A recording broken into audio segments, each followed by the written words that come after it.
2018 here is 2017 has come to an end, and I thought right now would be a good time to look into the future and see what is coming out in 2018 and what I'm most excited for. I'll be finding out my most anticipated through 3 separate lists. Why 3? Because there's just simply too much to look forward to. But my 3 lists will be sequels, originals, and surprises. This will be my originals list. And now by originals, I mean not sequels. It's easy. Spin-offs count as originals. So originals for me do include A Wrinkle in Time, Bumblebee, Black Panther, etc, etc. Actually, is Black Panther an original or a spin-off?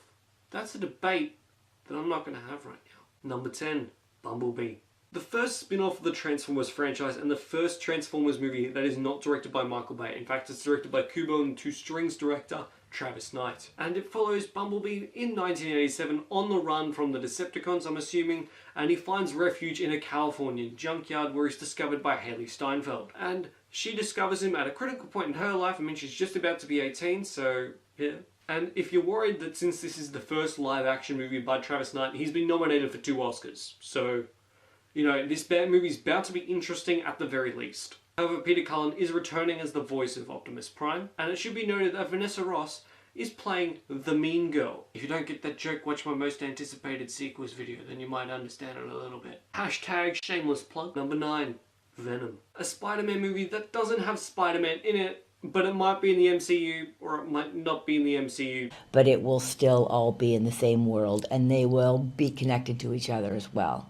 So there is a chance that Tom Holland as Spider-Man will pop up somewhere over there? There's always a chance. There's always a chance. They really should have been clear on that. Whilst there isn't any plot details yet, we do know that Tom Hardy will be playing Eddie Brock in the titular role with Michelle Williams, Jenny Slate and Riz Ahmed alongside him, with Zombieland director Ruben Fleischer to direct, and rumours have Woody Harrelson will be in the movie too. Number 8, Skyscraper. Skyscraper follows Dwayne Johnson as a skyscraper security inspector and former US war veteran.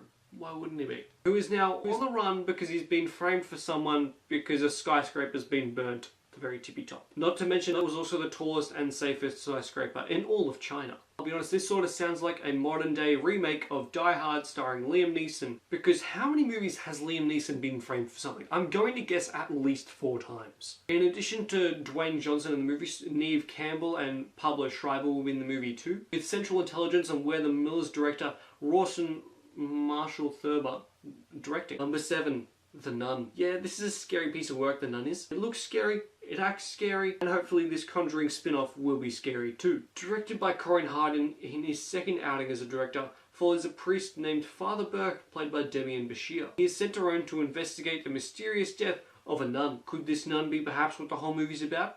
I think very much so. The Nun also stars Taissa Farmiga, the younger sister of Vera Farmiga, who plays Lorraine Warren in the Conjuring movies, which The Nun is a spin-off from. This movie, I would also say, marks the true birth of the Conjuring cinematic universe, having 2 Conjuring movies, 2 Annabelle movies, and now the first Nun movie, making it more or less like a franchise in its spin-off, and more of a cinematic universe. Number 6, Aquaman. The 6th film in the DCEU, directed by Australian James Wan. Australia represent!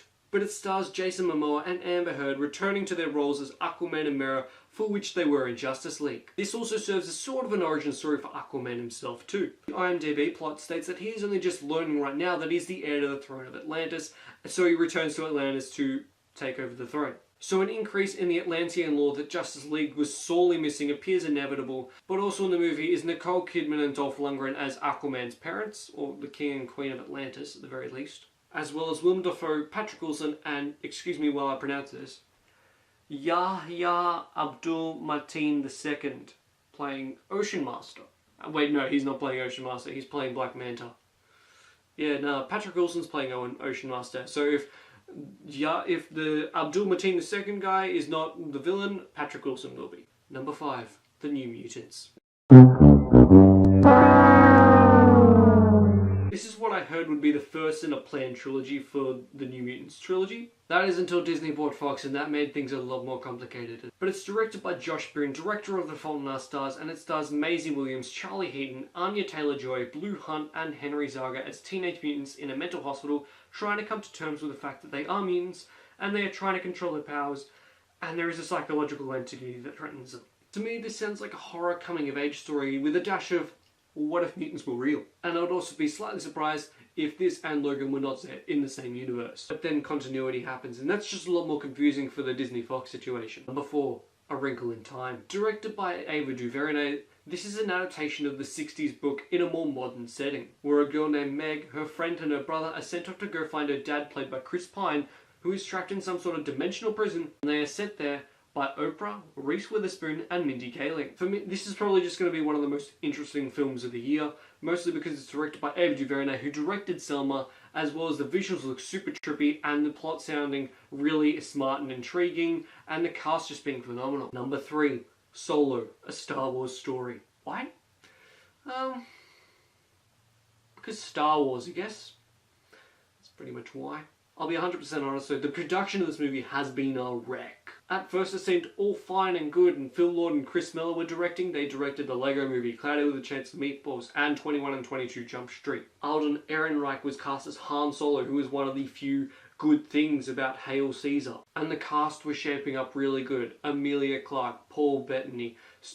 Actually no, I believe it was Sterling K. Brown, so just bear with me for just a sec. But it also starred Donald Glover, Woody Harrelson, Chewbacca. That wasn't until Phil Lord and Chris Miller were fired with 3 weeks left of shooting of principal photography. So that was pretty bad. I mean, not as bad as the Justice League swapping of directors, but at least that was more understandable.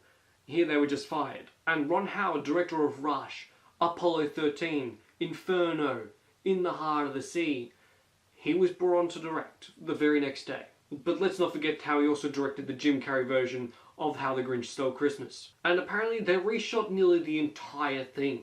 Spoiler alert, the Benedict Cumberbatch version of How the Grinch Stole Christmas will not be on this list. And because it had to have such extensive reshoots, Sterling K. Brown couldn't return to the project, so he was recast by Paul Bettany. Yeah, it got that complicated. It's just a complete mess. I really want to see how it turned out. I'm hoping it turned out good. Love Han Solo. Number 2, Ready Player One. It's Steven Spielberg doing a family blockbuster movie. There's nothing left to say. And there's the DeLorean in it.